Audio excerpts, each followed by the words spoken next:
नमस्कार, मैं प्रांशी राठौर और आप देख रहे हैं नेक्स्ट 9 न्यूज। साल 2023 की शुरुआत होते ही सभी पार्टियों ने चुनावी बिगुल फूंक दिया है। जी हां, राजस्थान, मध्य प्रदेश, छत्तीसगढ़, तेलंगाना, त्रिपुरा, नागालैंड, इन तमाम राज्यों में विधानसभा चुनाव होने वाले हैं और इन विधानसभा चुनाव के लिए सभी पार्टियां एड़ी चोटी का बल लगा रही हैं, अपनी कमर कस चुकी हैं। ऐसे में देखा जाए तो यहां पर सियासत काफी तेज हो चुकी है। रुख किया जाए अगर मध्य प्रदेश की सियासत की तरफ, तो मध्य प्रदेश में बीजेपी खेमे से उड्डयन मंत्री के पद पर इन दिनों ज्योतिरादित्य सिंधिया हैं। सिंधिया को लेकर मांग उठना ये शुरू हो चुकी है कि सीएम पद की दावेदारी के लिए उन्हें आगे करना चाहिए, लेकिन अंदरूनी सूत्रों की माने यही दावा किया जा रहा है कि मौजूदा मुख्यमंत्री शिवराज सिंह चौहान या फिर प्रदेश अध्यक्ष बीडी शर्मा के चेहरे पर चुनाव लड़े जा सकते हैं। लेकिन इसी बीच यहां पर शिवराज सिंह चौहान चुनौतियां दे चुके हैं तमाम विधायकों को जो उनके कैबिनेट में मंत्री पद पर हैं, साथ ही साथ यहां पर सभी विधायकों को भी, क्योंकि देखा जाए तो उनके प्रभावी क्षेत्र में स्थिति काफी ज्यादा खराब नजर आ रही है और इसी वजह से फीडबैक लेने के लिए यहां पर बैठकें भी की जा रही हैं। ऐसे में देखा जाए तो सिंधिया के समर्थकों के मंत्री पद भी इन दिनों मुश्किलों में पड़ते हुए नजर आ रहे हैं। दावे ये किए जा रहे हैं कि उम्र के आधार पर यहां पर टिकट वितरण किया जा सकता है, लेकिन सिंधिया से राय मशवरा भी लिया जाएगा। मध्य प्रदेश की सियासत में सिंधिया लगातार एक्टिव हैं और लगातार यहां पर जो कार्य समिति की जो बैठक हुई उस बैठक का भी वह हिस्सा बने। पीएम नरेंद्र मोदी के नेतृत्व में यहां पर कई बड़े अहम फैसले लिए गए हैं और बैठकों का दौर ऐसे ही जारी है। इसी बीच देखा जाए तो सिंधिया समर्थकों पर एक और बड़ी खबर सामने आ चुकी है।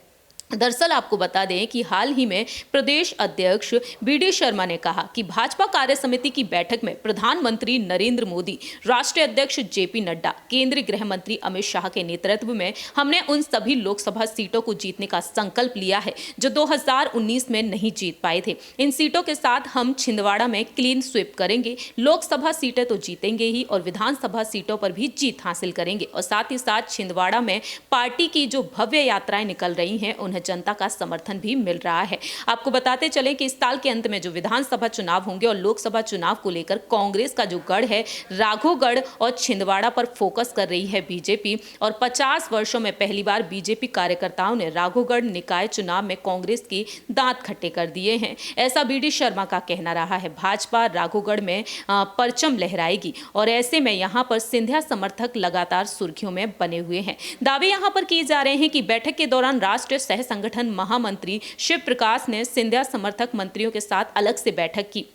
सिंधिया के साथ बीजेपी में शामिल हुए तुलसी सिलावट, महेंद्र सिंह सिसोदिया, प्रद्युमन सिंह तोमर, राजवर्धन दत्तीगांव और बैठक की खास बात यही रही कि औपचारिक तौर पर इस बैठक में बीजेपी के प्रदेश कार्यालय में प्रवक्ता कक्ष में हुई और सिंधिया समर्थकों के अलावा सरकार का कोई और मंत्री मौजूद नहीं था। यानी कि देखा जाए तो लोकसभा चुनाव को ध्यान में रखते हुए यहाँ पर सिंधिया के समर्थकों के साथ बैठकें की जा रही हैं और इन बैठकों में राघोगढ़ और छिंदवाड़ा को अहम हिस्सा बना लिया गया है। अब देखना यहाँ पर यह दिलचस्प होने वाला है कि सिंधिया समर्थकों के लिए यहाँ पर वाकई में क्या कुछ अलग तरीके से यहाँ पर प्लानिंग प्लॉटिंग की जा रही है। अगर ऐसा है तो वाकई में यहाँ पर सिंधिया के लिए किसी झटके से कम भी नहीं माना जा सकता, लेकिन दूसरी ही तरफ सिंधिया समर्थकों को यहाँ पर आगे बढ़ाने की कोशिश भी की जा रही है। देखना दिलचस्प होगा कि आखिरकार यहाँ पर सिंधिया समर्थकों को क्या कुछ जिम्मेदारियां मिलती हैं मध्य प्रदेश की सियासत में। और सिंधिया का कद लगातार कांग्रेस से इस्तीफा देने के बाद बीजेपी में आने के बाद लगातार बढ़ता ही जा रहा है। साल 2020 में कांग्रेस का दामन छोड़ दिया, 22 विधायकों के साथ वह